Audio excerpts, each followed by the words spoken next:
Hello and welcome back to my channel. तो पिछले video में हमने देखा था कि एबेकस के अंदर हम पार्ट्स कैसे क्रिएट करते हैं। ठीक है, इस वीडियो में हम जानेंगे कि उन पार्ट्स के ऊपर प्रॉपर्टी हम कैसे असाइन करते हैं। ये वाला जो हमारा ये वीडियो होने वाला है ये सबसे इम्पोर्टेंट है, क्योंकि जो हमारा पार्ट्स तो हम कैसे भी बना लेते हैं। ठीक है, कैसे भी क्या मतलब है कि पार्ट्स तो इजीली क्रिएट हो जाता है। मेन चीज होता है कि उस पार्ट्स के ऊपर जो हमारा प्रॉपर्टी है वो असाइन करना। प्रॉपर्टी इन द सेंस कि हमारा जो जैसे हम कंक्रीट बना रहे हैं तो वो होमोजीनियस है, वो इलास्टिक है, प्लास्टिक है। इलास्टिक प्लास्टिक है तो उसकी क्या क्या वैल्यूज है अब क्योंकि जो हमारा कंक्रीट होगा और जो हमारा स्टील होगा उसका इलास्टिसिटी अलग अलग होगा, उसका जो प्लास्टिक बिहेवियर है वो अलग अलग होगा। तो वो चीज हम इसमें इनपुट करते हैं। ठीक है, और साथ ही साथ क्या होता है ना कि हमें देखना होता है कि हम प्रॉपर्टीज गलत ना दें, क्योंकि प्रॉपर्टीज में अगर कुछ भी गलत वैल्यूज इनपुट हो गई तो हमारा रिजल्ट चेंज हो जाएगा। रिजल्ट चेंज होने की जगह कभी कभी ये भी होता है कि एबेकस खुद ही आपको एक एरर मैसेज दे देगा कि आपकी प्रॉपर्टीज में कुछ एरर है। ठीक है, यह प्रॉपर्टीज आपने गलत डाल रखा है। तो वो चीज हम इसमें इस वीडियो में सीखेंगे कि आखिर हम प्रॉपर्टीज को कैसे इनपुट करते हैं किसी पार्ट में। तो चलिए प्रॉपर्टीज डालें।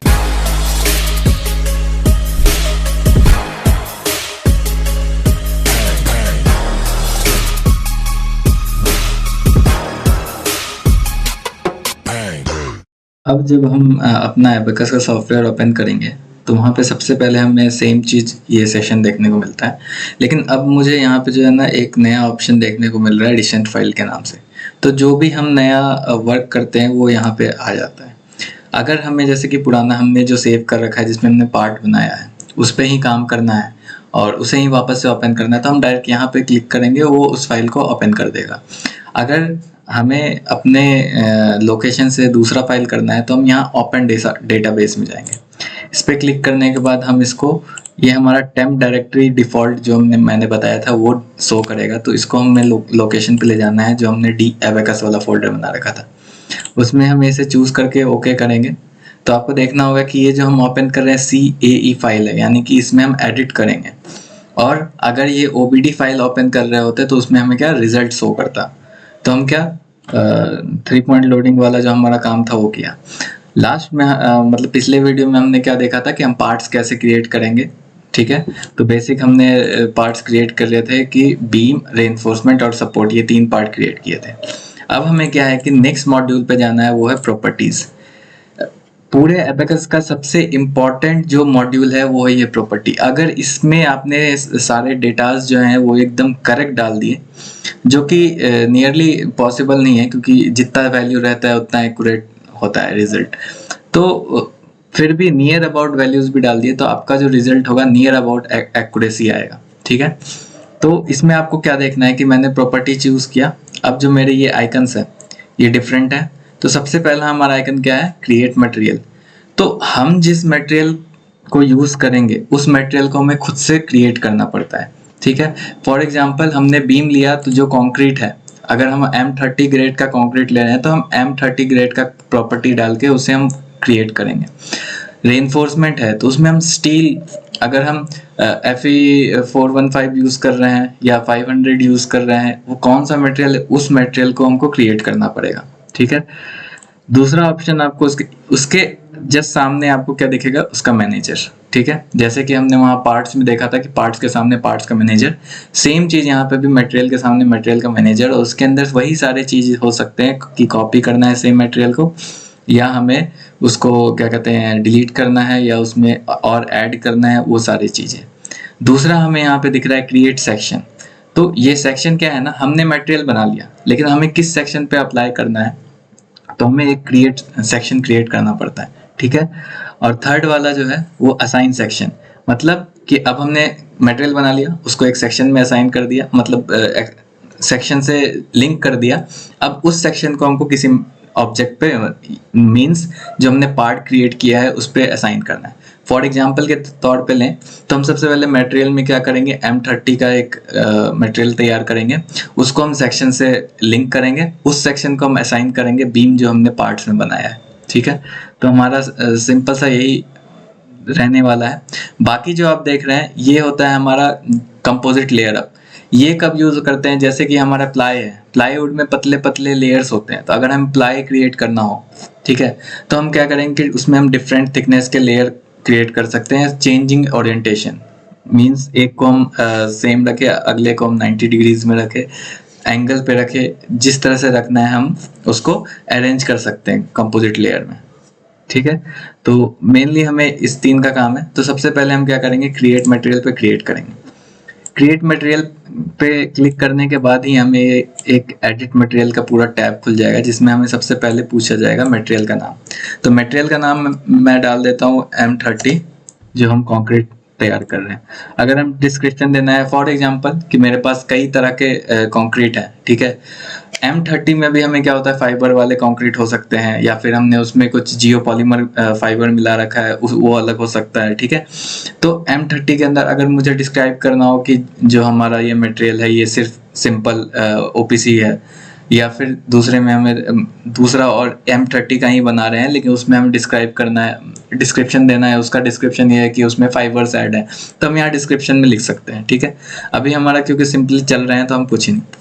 थर्ड हमारा होता है मटेरियल बिहेवियर का ये ब्लॉक।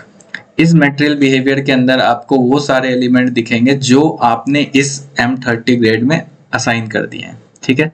वो अब हम असाइन कैसे करेंगे, यहाँ नीचे आपको एक टैब दिख रहा होगा जिसमें कि general, mechanical, thermal, electric, magnetic सारे इफेक्ट्स हैं।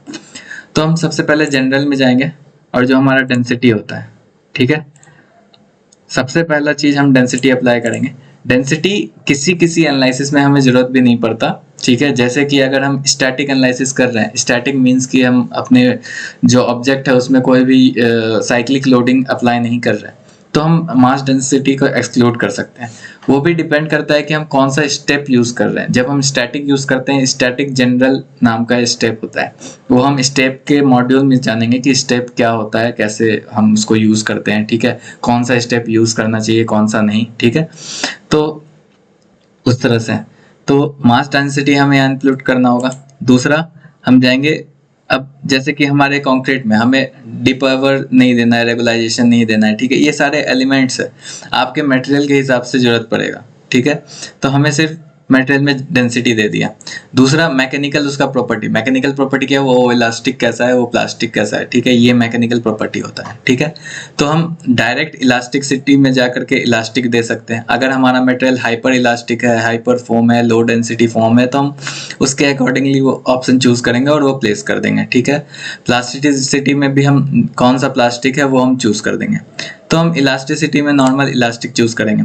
इलास्टिक चूज करने के बाद यहाँ आपको ऑप्शन देगा कि यंग्स मॉडुलस और पॉइजन्स रेशियो को एंटर करना है, ठीक है। तो ये हम अभी करने वाले हैं, ठीक है। इसके बाद फिर मैकेनिकल में हम क्या करेंगे, प्लास्टिक। अब किसी भी मटेरियल का एक नॉर्मल उसका जो वेट होता है, जो कि हमने डेंसिटी दे दिया, एक उसका इलास्टिक प्रॉपर्टी होता है, एक प्लास्टिक प्रॉपर्टी होता है। तो हम प्लास्टिक में गए, हम नॉर्मल प्लास्टिक भी यूज कर सकते हैं, ठीक है, जिसमें कि हम किसी भी मटेरियल का प्लास्टिक बिहेवियर को हम डाल सकते हैं। लेकिन हम जो है ना कंक्रीट के लिए यूज करते हैं कंक्रीट डैमेज प्लास्टिसिटी। अब ये क्या चीज है, जो हमारा बहुत सारे रिसर्च अभी तक चलते आ रहे हैं, ठीक है। तो उनमें क्या होता है कि एक थ्योरी दिया जाता है, क्योंकि एबेकस को हम अगर सिर्फ मैं बोल दूं कि एबेकस एक पाइथन बेस्ड सॉफ्टवेयर, तो अब पाइथन में भी हमें बताना होता है कि हम आखिर किस फॉर्मूला से इसको सॉल्व करें जो मेरा एकदम रिजल्ट सही आए। तो कई सारे रिसर्चर ने रिसर्च कर करके लास्ट में हमें एक इक्वेशन दिया है। तो हम क्या करते हैं ना, इक्वेशन के बारे में हम अगले जो CDP का मैं वीडियो देने वाला हूँ उसमें हम जानेंगे कि CDP model, concrete damage plasticity model क्या होता है। तो उस इक्वेशन के जो एलिमेंट्स, जैसे अगर मैं कहूँ a + b का होल स्क्वायर है एक इक्वेशन, तो a b ये 2 वैल्यूज हुए ना, तो उसी तरह जो इसमें छोटे छोटे जो भी हमारे एलिमेंट्स यूज हो रहे हैं, x root under something something, तो जो भी उस वैल्यूज है उनका हम यहाँ पे वैल्यूज इनपुट करते हैं, ठीक है। तो ये हमारा CDP मॉडल हुआ। अब इन केस अगर मैं थर्मल का यूज कर रहा हूँ तो हम उसका कंडक्टिविटी देंगे, उसका जूलियन हीट फ्रिक्शन देंगे, वगैरह वगैरह। मैकेनिकल में प्लास्टिक सिटी में आपको और भी कई सारे डैमेज मिलेंगे, अगर क्रसेबल फॉर्म है, मोर्स कॉलम प्लास्टिसिटी, तो इन सब में सबसे ज्यादा जो है ना कंक्रीट में हम यही यूज करते हैं CDP मॉडल। सबसे बेस्ट हमें मतलब जो एक होता है ना कि अच्छा रिजल्ट देता है और इजी है, वही है हमारा कंक्रीट डैमेज प्लास्टिसिटी। अगर डक्टाइल मेटल, जैसे डक्टाइल हमारा क्या क्या हुआ, डक्टाइल में आ गया हमारा स्टील जो हम यूज़ करेंगे वो डक्टाइल मेटल हुआ, तो एल्युमिनियम यूज़ करेंगे। तो डक्टाइल में हम डक्टाइल डैमेज दे सकते हैं, जेसन क्रूक सबसे ज़्यादा यूज़ होता है, शियर डैमेज वगैरह। अब डिपेंड करता है कि हम किस चीज़ के लिए हम वो यूज़ कर रहे हैं, ठीक है। अगर उसमें शियर लोड आ रहा है तो हम शियर डैमेज भी देंगे, ठीक है। जनरली जॉनसन क्रूक जो हमारा डैमेज प्रॉपर्टी है, ये हम स्टील के लिए यूज़ करते हैं, क्योंकि सेम जैसे सीडीपी है हमारा, वैसे जॉनसन क्रूक जो है ना सबसे बेस्ट रिजल्ट देता है। या नहीं तो फिर हम मैनुअली उसको काइनेटिक और आइसोट्रोपिक मटेरियल प्रोवाइड करते हैं, ठीक है। तो अब ये जो वैल्यूज हैं, ये वैल्यूज हम कहाँ से इनपुट करेंगे?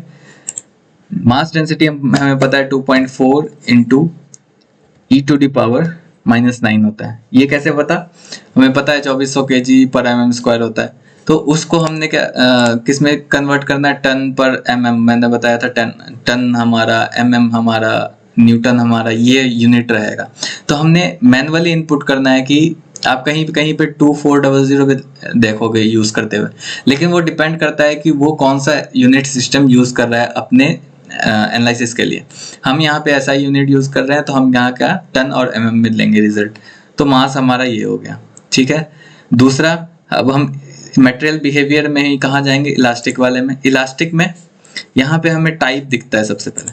टाइप में हमें क्या होता है कि डिफरेंट टाइप्स के हमारे मटेरियल हुए। जैसे हम कंक्रीट यूज कर रहे हैं, आइसोट्रोपिक है या फिर लैमिना है, या इंजीनियरिंग कांस्टेंट यूज करना है, इंजीनियरिंग कांस्टेंट में ये इक्वेशन है, हो गया हमारा। इन सब चीज़ों के बारे में सेपरेट वीडियो बनाऊंगा मैं, उसमें आपको एक एक चीज़ डिटेल में बताऊंगा। फिलहाल आप ये जान लीजिए कि हम आइसोट्रोपिक यूज करते हैं, हमारा जो कंक्रीट होता है वो आइसोट्रोपिक होता है। तो हमें दो चीज पूछ रहा है, यंग्स मॉडुलस और पॉइजंस रेशियो, ठीक है। तो हम कंक्रीट का यंग्स मॉडुलस क्या इनपुट करेंगे? तो ये एक टेबल है मेरे पास, जो कि मैंने जो हमारे रिसर्च पेपर्स होते हैं हम उसको रेफरेंस करते हैं। तो जब रिसर्चर्स रिसर्च करके वो रिजल्ट निकालते हैं ना, तो उसको वो अपने रिसर्च पेपर में इंक्लूड करते हैं। तो उस रिसर्च पेपर से ये रेफरेंस लिया गया है। आपको रेफरेंस के लिए रिसर्च पेपर का लिंक भी दे दिया गया है। ये जो एक्सेल सीट है ये मैं टेलीग्राम के अपने चैनल में डाल दूंगा, आप वहां से डाउनलोड कर सकते हो। इसमें क्या है कि हमें सीधा सीधा मैंने एक टेबल फॉर्म में बना रखा है। बाकी आप रिसर्च पेपर भी आप प्रिफर करना चाहें तो आप सीधा यहाँ से डाउनलोड कर सकते हैं रिसर्च पेपर।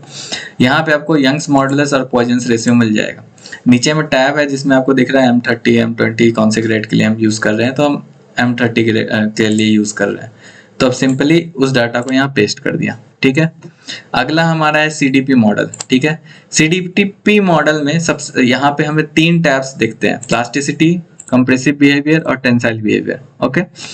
तो सिमिलर ये सारा डाटा मैंने जो भी रिसर्च पेपर रेफर किया है उसमें क्या है ना कि ये सारे डाटा गिवन थे कि उन्होंने एनालिसिस इस डाटा को लेकर के M30 ग्रेड के लिए किया हुआ है, ठीक है। लेकिन वहीं अगर हम फाइबर का बात करेंगे तो वहां पे हमारा सारा ये डाटा चेंज हो जाएगा। तो वो कैसे निकालते हैं, जब मैं सीडीपी का वीडियो बनाऊंगा तो वो मैं बताऊंगा कि कौन कौन से लैब में मुझे एक्सपेरिमेंट करने पड़ेंगे, कौन कौन से डेटा एक्सट्रैक्ट करने पड़ेंगे, जिससे कि मुझे पता चल सके कि मेरा जो अभी मैं प्रोजेक्ट बना रहा हूँ उसके लिए कौन क्या डाटा है, ठीक है। तो हम सीधा अभी डायरेक्ट इसको कॉपी करके पेस्ट कर लेते हैं, ठीक है। नेक्स्ट हमारा कंप्रेसिव बिहेवियर। कंप्रेसिव बिहेवियर क्या होता है कि जो हमारा जो माइल्ड स्ट्रेस स्ट्रेन कर्व है ना, उसमें हम यील्ड स्ट्रेस और इलास्टिक स्ट्रेन यानी प्लास्टिक स्ट्रेन कह सकते हैं, ठीक है। इन इलास्टिक है, तो जो उन दोनों का वैल्यूज होता है वो हम यहाँ पे इनपुट करते हैं। तो हम डायरेक्ट कर्व से डाल सकते हैं। याद रखें इलास्टिसिटी वाले में इलास्टिक तक रहेगा। जब हम प्लास्टिसिटी का बात करेंगे तो हमारा जो इलास्टिक जोन है, किसी भी जो हमारा ग्राफ होता है माइल्ड स्ट्रेस स्ट्रेन कर्व का जो भी ग्राफ होता है, हम कंक्रीट का बात करें तो डक्टाइल ग्राफ बने, सॉरी हमारा ब्रिटल ग्राफ जो बनता है कंक्रीट का, उस ग्राफ में हमें क्या देखने को मिलता है? स्ट्रेस स्ट्रेन होता है। तो जो हमारे इलास्टिक फेज को छोड़ के प्लास्टिक वाले फेज होते हैं वो हमें इनपुट करना होता है।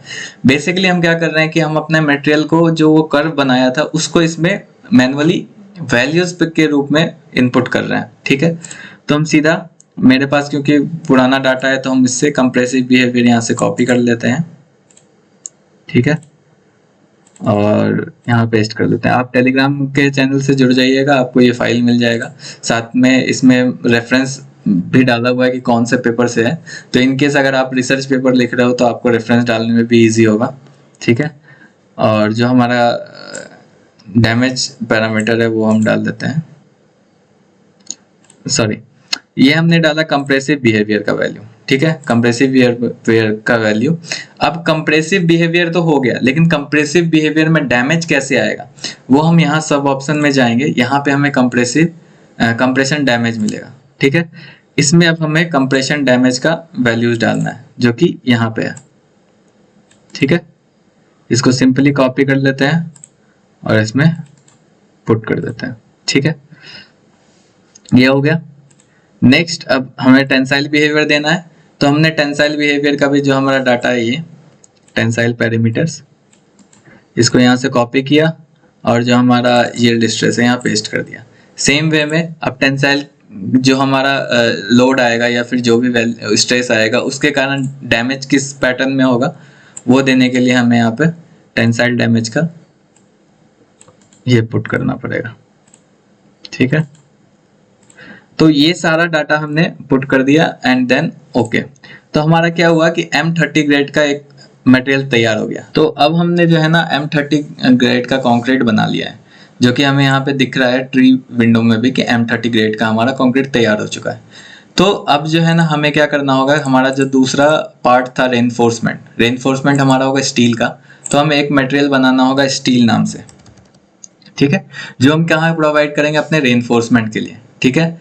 इसमें हम क्या डेंसिटी ऐड किया हमने, इलास्टिक में इलास्टिक यूज करते हैं, दूसरा प्लास्टिसिटी में प्लास्टिक यूज करेंगे। और इस बार जो डैमेज होगा हमारा प्लास्टिसिटी में, इस बार सिंपल प्लास्टिक इसलिए यूज किया है क्योंकि हम डैमेज जेसन क्रूक अलग से प्रोवाइड कर रहे हैं उसमें, तो हम डक्टाइल में जा करके सीधा ही जेसन क्रूक डैमेज हम प्रोवाइड कर देंगे, ठीक है। तो अब सबसे पहले डेंसिटी में हम सिंपली इसमें आएंगे, हमें यहाँ पे मटेरियल का डेंसिटी दे रखा है, इसे हम कॉपी करेंगे और इसमें पेस्ट करेंगे। ये दे रखा है, कहाँ से आया हमारे पास, ये हमने एक रिसर्च पेपर को रेफर किया है, क्योंकि उन्होंने ये सारे जो वैल्यूज है उन्होंने दे रखे हैं कि मेरे इस तरह के स्टील के लिए जो हमारा इनिशियल 250 स्टील होता है उसके लिए ये वैल्यूज हैं, तो वो वैल्यूज हम डायरेक्ट पुट कर रहे हैं। लेटेस्ट स्टील के लिए हमें फिर दूसरा रिसर्च पेपर रेफर करना होता है, या फिर हम क्या कर सकते हैं, अगर उस स्टील का मेरे पास माइल्ड स्ट्रेस स्ट्रेन कर्व है तो हम उस कर्व के जो पॉइंट्स के वैल्यूज हैं उन वैल्यूज को पुट अप करके हम जो है ना क्या कहते हैं इसको सारे वैल्यूज डाल सकते हैं इसमें। जैसे इलास्टिक में हम यंग मॉडुलस हमारा 0 हो जाएगा, Poisson's ratio sorry Young's modulus 210, ये जो स्टील का होता है वो, ठीक है। तो हम यहाँ पे हमारा जैसे यंग मॉडुलस है इस स्टील के लिए हमारा 116 ही है, ठीक है। तो हम वो पुट प्रोवाइड कर देंगे सिंपली, ठीक है। इसके बाद हम प्लास्टिक में जाएंगे, तो प्लास्टिक में जा करके जो हमारा ये प्लास्टिक स्ट्रेस स्ट्रेन है ये हम कॉपी करके, सॉरी 250 के लिए हम कर रहे हैं तो 250 के लिए ये रहा। अब मुझे कैसे पता चला 250 के लिए ये है, इनिशियल जो हम इसमें देखेंगे, इनिशियल हमारा यील्ड स्ट्रेस क्या है 250 है, ठीक है। मतलब ये जो हमारा प्लास्टिक जोन स्टार्ट हो रहा है 250 से, यानी यील्ड मेरा वहां पे खत्म हो रहा है, ठीक है। यानी और वो पॉइंट हमारा कौन सा होता है, वो होता है हमारा जो FC का वैल्यू होता है, ठीक है। तो हमें उससे पता चला कि जो हमारा माइल्ड स्टील है वो 250 का है ये, और बगल वाला जो वैल्यूज है वो 200 हमें दिख रहा है मिनिमम वैल्यू, यानी कि वो 200 ग्रेड का स्टील है, ठीक है। तो अब हम यील्ड स्ट्रेस यहाँ पे पेस्ट करेंगे, टेबल फॉर्म में आ गया। अब हम जाएंगे जॉनसन क्रूक वाले में, जॉनसन कुक में हमें यहाँ पे वैल्यूज है, हमें कौन सा वैल्यूज मांग रहा है, D1 D2 D3 D4, तो हम सिंपली यहाँ से कॉपी करेंगे और वहाँ पे पेस्ट कर देंगे, ठीक है। ये हो गया। अब इसमें और क्या मांग रहा है, melting temperature, transition temperature and reference, तो ये रहा T मेल्ट T ट्रांजिशन, इनको हम कॉपी कर लेंगे, ठीक है, यहाँ पे पेस्ट कर देंगे। रेफरेंस स्ट्रेन जो है उसका वैल्यू भी होगा हमारे पास, सॉरी ये और आगे होगा, हाँ स्ट्रेन रेट का वैल्यू हमारा 1 है, तो हम यहाँ पे स्ट्रेन रेट का वैल्यू क्या प्रोवाइड कर देंगे 1, ठीक है। ये सारा वैल्यू प्रोवाइड कर दिया। अगर हम डैमेज इवैल्यूएशन भी देना चाहें कि हमें किस तरह से डैमेज देना है तो वो भी हम प्रोवाइड कर सकते हैं। लेकिन हमारा क्योंकि अभी बेसिक है तो हम उतना हैवी नहीं जाते, इसमें हम एनर्जी का फॉर्म में या डिस्प्लेसमेंट के फॉर्म में भी दे सकते हैं। तो सिंपली ये सारे डेटास पुट करने के बाद हमारा एक और मटेरियल तैयार हो जाता है स्टील का। ठीक है, तो अब जब हमारा स्टील का मटेरियल क्रिएट हो गया, अब हम क्या करेंगे, सेक्शन क्रिएट करेंगे, क्रिएट सेक्शन। अब हमारा सेक्शन, हमने मटेरियल तो बना लिया, लेकिन जो अब हमारा सेक्शन है वो कैसा है, तो हमारा सॉलिड सेक्शन है। अगर हम सेल में बनाते तो सेल सेक्शन देते हैं, बीम होता तो जो हमारा वायर रहता है उसको हम बीम कहते हैं। ठीक है, बीम होता तो बीम चूज करते, या किसी और तरह का है तो वो। तो हमारे सेक्शन का नाम देते हैं कंक्रीट। ठीक है, और ये हमारा कैसा होमोजीनियस है। ठीक है, होमोजीनियस को कंक्रीट किया। अब हमसे पूछ रहा है कौन सा मटेरियल प्रोवाइड करना है, मटेरियल M30 देना है, एंड देन ओके। तो अब क्या हुआ, एक सेक्शन क्रिएट हो गया कंक्रीट नाम से, जो आपको सेक्शन वाले टैब में यहाँ पे दिख रहा है कंक्रीट नाम से। फिर हम एक और क्रिएट करेंगे, अब इस बार कौन सा, रेनफोर्समेंट। ठीक है, रेनफोर्समेंट नाम का हमने क्रिएट किया, और ये भी हमारा होमोजीनियस होगा। और सॉलिड हमने बनाया, हमने बीम बनाया था, हमने बीम लिया। ठीक है, कंटिन्यू किया। अब क्योंकि हमने बीम लिया है तो हमें क्या, एक वायर दिया है, अब उसका क्रॉस सेक्शन प्रोवाइड करना है। तो हम प्रोफाइल नेम में जाएंगे, जो कि हमने क्रिएट नहीं किया, तो उसके जस्ट आगे में एक आइकन मिलता है कि उसको हम क्रिएट कैसे करें। तो हम इस पर क्लिक करेंगे। ठीक है, क्लिक करने के बाद ये हमसे पूछेगा कि प्रोफाइल मेरा क्या है। ठीक है, तो हम RF डाल देते हैं रेनफोर्समेंट के लिए, और सेप कौन सा है, सर्कुलर। ठीक है, सर्कुलर देने के बाद कंटिन्यू करने के बाद ये हमसे पूछेगा कि हमने स्टील कौन से, डाया क्या है स्टील का। ठीक है, तो डाया अगर मेरा 8 है तो हमें यहाँ रेडियस पूछ रहा है, तो हम क्या डालेंगे, 4 डालेंगे। हमारा डाया क्या होगा बीम का, हम ले लेते हैं कि जनरली, क्योंकि हम ऐसे रेफरेंस के लिए एनालिसिस कर रहे हैं, तो हम कह देते हैं कि हमारा जो है ना 5mm और 12mm का हमारा 2mm डाया का हमारा क्या है, रेनफोर्समेंट है। ओके, ये डालने के बाद मटेरियल हमारा कौन सा है, स्टील, वो हम चूज कर लेंगे, एंड देन ओके। ये होते ही हमारा रेनफोर्समेंट सेक्शन क्रिएट हो गया। ठीक है, अब क्या करना है, असाइन करने की बारी है, तो हम असाइन सेक्शन करेंगे। अब हमारा नीचे कमांड क्या दे रहा है कि असाइन सेक्शन का रीजन सेलेक्ट करने, सेलेक्ट किया, एंड देन यहाँ से डन। ठीक है, डन करने के बाद हमें यहाँ पे सेक्शन चूज करना है, कौन सा सेक्शन, क्योंकि हमारे पास जो सॉलिड है उसका एक ही सेक्शन हमने क्रिएट किया था कंक्रीट, जो दूसरा हमने रेनफोर्समेंट क्रिएट किया है वो वायर का। अगर डिफरेंट होते सॉलिड का तो यहाँ पे डिफरेंट नेम्स आते और भी मटेरियल के। ठीक है, एंड देन ओके। तो अब क्या हो गया कि ये कलर चेंज हो गया। कलर चेंज होने का मतलब है कि हमारा जो मटेरियल है वो असाइन हो चुका है इससे। ठीक है, अब हम क्या करेंगे, दूसरा रेनफोर्समेंट में जाएंगे, और इसमें सेम वे में असाइन सेक्शन, सेलेक्ट, डन, और ये हमारा रेनफोर्समेंट ही आ रहा है, और इसको डन। तो अब हमारा रेनफोर्समेंट जो है वो इसमें सेलेक्ट हो गया। ठीक है, तो हमारा प्रॉपर्टी हम इस तरह से असाइन करते हैं। ठीक है, कि डिफरेंट प्रॉपर्टी हम क्रिएट करके डिफरेंट असाइन कर सकते हैं। बाकी जो उसके छोटे मोटे जो पैरामीटर्स है उनके लिए सेपरेट एक वीडियोस आ जाएंगे, जिसमें कि आपको CDP मॉडल क्या होता है, जेसन क्रूप मॉडल क्या होता है, हैसिंग डैमेज प्लास्टिसिटी मॉडल क्या होता है, जो उसमें और भी ऑप्शंस दिख रहे हैं तो वो क्या होता है, वो सारे इंक्लूडेड रहेंगे। तो आप इस मॉड्यूल के साथ बने रहिए। आपको बहुत, अगर कहीं कोई प्रॉब्लम हो रहा है तो आप कमेंट कर सकते हैं, मैं उसको अच्छे से एक्सप्लेन करने का कोशिश करूँगा। और अगर ये वीडियो फिर भी समझ नहीं आया तो आप वापस से बोलिए, मैं इसको ब्रेक डाउन करके डिफरेंट पार्ट्स में भी क्रिएट करके आपको अपलोड कर दूंगा। ठीक है, तो ये बेसिकली हम प्रॉपर्टी ऐसे असाइन करते हैं। ठीक है, इसके बाद हमारा क्या सेक्शन रहेगा, इसके बाद हम असेंबली करेंगे। तो आप इसी तरह मॉड्यूल के साथ बने रहिए। धन्यवाद।